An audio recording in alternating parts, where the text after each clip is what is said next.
Hey guys, welcome back, and today I'd like to talk about the Modern Masters 2015 set, in particular its value and other aspects that I feel just didn't go very well for Wizards of the Coast. I for one pre-purchased an entire booster box of Modern Masters 15, and looking at it from a consumer standpoint, I really had some problems with it. Now the discussion of whether buying a booster box of Modern Masters 15 is worth it or not is well developed at this point. I mean, just search in YouTube for "is this box worth it" and you'll find numerous videos on the topic. The general consensus from the MTG community is clearly the box wasn't worth its initial price tag. Another great channel for Magic content, The Mana Source, produced a very well thought out and researched video describing the potential value of the set based on the prices of the uncommons, rares, and mythics. If you haven't checked their video out already, I really suggest it for anyone interested in purchasing a box of Modern Masters 15. It's clear from their analysis that the cards are just not worth the price of the box, especially when you compare it to the contents of the last Modern Masters set. And this is where the problems for me start to kick in. It's not necessarily a bad thing that the value of the cards were reduced for this set, but a lot of people found themselves kind of tricked into buying it. The hype train around Modern Masters 15 was real. Even I got swept up by it. There was so much anticipation for its release because the previous Modern Masters set had been so valuable. Many in the community were looking at these booster boxes as if they were little treasure chests, just waiting to be opened, revealing the vast riches inside. Unfortunately, Wizards of the Coast realized that they put too many valuable cards in the last Modern Masters set and decided to tone it down for the 2015 edition. Even with the cards being spoiled ahead of time, and the many sources of information available online, people purchased this set expecting to make a profit. Now, it's not Wizards of the Coast's fault that people can't do their own research. It's not like they hid anything about this set before it was released. If they touted it as being staples from Legacy, refused to release spoilers, then shipped out boxes of Unglued, then we would probably have a problem. To me, it feels like the community as a whole kind of got swept up by the hype, blinding us to what Modern Masters 15 really was. Did Modern Masters 15 truly fail? That's debatable.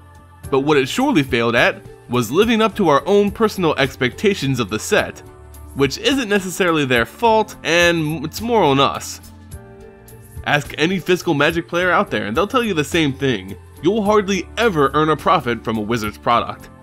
If each booster pack and box turned a profit, then that would significantly cut into the money earned by the company, which should never really happen. If Wizards wanted to print high value cards to sell to customers, they would just be printing Jace Mind Sculptors and Black Lotuses all day. The actual price tag of a Modern Masters 15 box has also decreased after its initial release weekend, signaling that people have already started to place diminished value on the set. When I pre-purchased my box of MM15, I paid around $300. After only its first weekend, it had already dropped in price by about 80 bucks. Yeesh. To add insult to injury, the packaging for the MM15 packs was not very impressive. You think the collective value of the cards from this set was low before?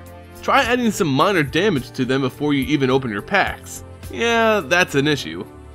From experience, I can say that the cards I opened had some minor damage to their edges. It's not like they were destroyed, but it still would affect their value. It's all because of this new cardboard packaging Wizards used for its packs in Modern Masters 15. They left a lot of room for the cards to bounce around, causing damage to the edges of the cards.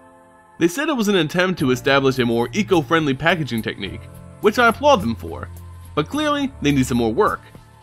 I have no problem with this type of packaging, but remember, it's much more expensive than plastic, which could impact prices, and if it affects the quality of the cards, it may not be worth it. So all I have to say, guys, is you need to do the research before you buy into something as expensive as the Modern Masters series. Just because Modern Masters 14 was a smash hit, doesn't mean that each other installation will follow suit. People are now aware of this trap and have opted to stay away, reducing its price and perhaps stirring the minds of Wizards themselves. Who knows? Future editions of this series could go back to the gold standard that it was founded on, an idea I really look forward to. But for now, we all just have to sit and stare at our Modern Masters 15 boxes and wonder, why did I pay so much for this? Remember, the price of a booster box's value isn't just dictated by the market. The purchaser also puts a value on it. For me, I used my box in a draft and had a very fun magic-filled weekend with my friends, which makes the price of the box worth it overall. We all have to decide for ourselves whether Modern Masters 15 is worth it or not. Should you buy it for a draft, try to earn a profit, or store it away until the value goes up? Those are all questions that can only really be answered by you.